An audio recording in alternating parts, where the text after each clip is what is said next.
A ver, ¿qué es un ateo? La respuesta parece súper obvia, ¿no? Pero, ¿y si la definición fuera mucho, pero mucho más amplia de lo que nos imaginamos? Hoy vamos a explorar una perspectiva teológica que redefine por completo el concepto de ateísmo de maneras bastante inesperadas. Y es que el texto que analizamos arranca con esta frase, así, de golpe, una frase provocadora que nos deja pensando, ¿realmente es posible ser ateo sin saberlo? Esa es la pregunta central que vamos a explorar. Siempre claro, siguiendo la lógica interna de esta fuente. Por lo general, si pensamos en un ateo, nos vamos a la definición del diccionario, alguien que no cree en la existencia de Dios. Simple, directo. Pero la perspectiva que vamos a desglosar hoy, es otra cosa, es mucho más abarcadora. Va más allá de una simple negación. Ok, entremos en materia. La primera parte establece, digamos, el marco de referencia. Y es súper importante entender que esta definición no viene de un análisis filosófico secular, para nada, sino de una interpretación teológica muy específica. Y aquí está la definición clave que lo cambia todo. Desde esta óptica, el ateísmo no es solo decir Dios no existe, es cualquier cosa que desplace a Dios de su posición central. Esta idea es la que nos abre la puerta a las categorías que vamos a ver a continuación. Bueno, empecemos con los dos primeros tipos, que quizás son los que se nos hacen más familiares. Primero, los que niegan a Dios abiertamente. Y segundo, aquellos que desde esta perspectiva se le oponen a sabiendas. Este es el ateo clásico, la persona que declara abiertamente no creo. Lo interesante es cómo lo describe este texto, basándose en los Salmos. No lo ve como un intelectual, sino que lo califica directamente de necio. Y esta es la justificación bíblica principal para esa etiqueta. Desde la perspectiva de este texto, la negación de Dios no es un acto de racionalidad, sino de necedad, un rechazo a una verdad que considera evidente. Ahora pasamos a una categoría un poco más compleja. Aquí el argumento es que este grupo no niega a Dios, al contrario, lo reconoce a través de la creación, pero elige oponerse activamente a esa verdad que percibe. Y el argumento, extraído del libro de Romanos, se desarrolla más o menos así. La creación misma revela el poder de Dios, por lo que todos, en teoría, tienen conocimiento de él. Sin embargo, este grupo suprime esa verdad, no le da gracias, y al envanecerse en su propio razonamiento, se vuelven necios. La conclusión del texto es tajante. No tienen excusa. Aquí es donde la definición comienza a expandirse de una forma radical. El siguiente tipo de ateísmo, según la fuente, ya no tiene que ver con la negación, sino con la sustitución, o sea, con la idolatría. La idea es que al poner cualquier cosa, dinero, poder, una persona o incluso una imagen, en el lugar que le correspondería a Dios, se está cometiendo una forma de ateísmo práctico. Es un rechazo funcional aunque no sea de palabra.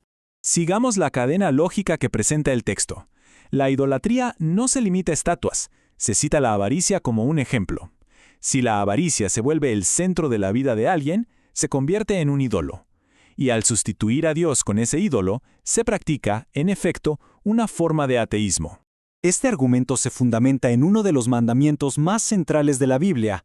La prohibición no es solo contra otros dioses, sino contra cualquier imagen o semejanza que ocupe el lugar de Dios, reforzando la idea de que la sustitución es la ofensa principal. El argumento ahora se vuelve todavía más específico. La siguiente categoría de ateísmo, según esta fuente, no se trata de Dios en general, sino de la incredulidad específica en la figura de Jesús. Para esta cosmovisión, el ateísmo no es solo un asunto de creencia genérica en un Dios. Dentro de su marco cristiano, la incredulidad específica en Jesús es funcionalmente ateísmo y se presenta con consecuencias eternas. El texto recurre a este pasaje del Evangelio de Juan para sostener su punto.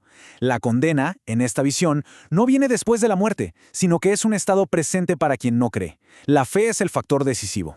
Y este verso del libro de Hebreos refuerza la centralidad absoluta de la fe. Si es imposible agradar a Dios sin fe, entonces, desde esta perspectiva, la falta de fe es una forma de rechazo total y, por lo tanto, una forma de ateísmo. Y bueno, llegamos a la última y en la visión del texto la categoría más trágica y sorprendente de todas. No se trata de los que no creen, sino de los que dicen creer.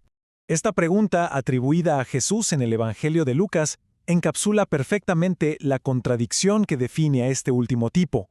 Plantea una tensión directa entre las palabras y las acciones. El texto denomina a esta persona el autoengañado.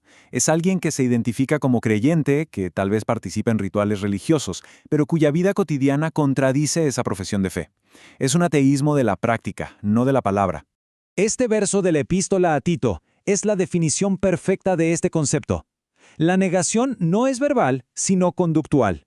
Los hechos, según esta visión, tienen mucho más peso que la confesión de fe. El argumento final es contundente. El texto cita que hasta los demonios creen en Dios, por lo que la creencia intelectual por sí sola no es suficiente. La fe, insiste, debe manifestarse en obras. Es por esta desconexión entre palabras y hechos que esta fuente considera a este tipo de ateo el más trágico de todos. Y ahí lo tenemos, un recorrido por 6 categorías que redefinen por completo el ateísmo desde una perspectiva teológica. Hemos visto cómo la definición se expande desde la negación explícita hasta incluir la oposición, la idolatría como sustitución, la incredulidad específica y finalmente la figura del creyente desobediente. Al final, este análisis nos lleva a una pregunta más profunda. Independientemente de si aceptamos o no estas categorías, vale la pena reflexionar. ¿Qué nos dice la forma en que una cosmovisión define a sus opuestos? Quizás la manera en que se describe al otro revela más sobre los propios valores, miedos y prioridades de ese sistema de creencias.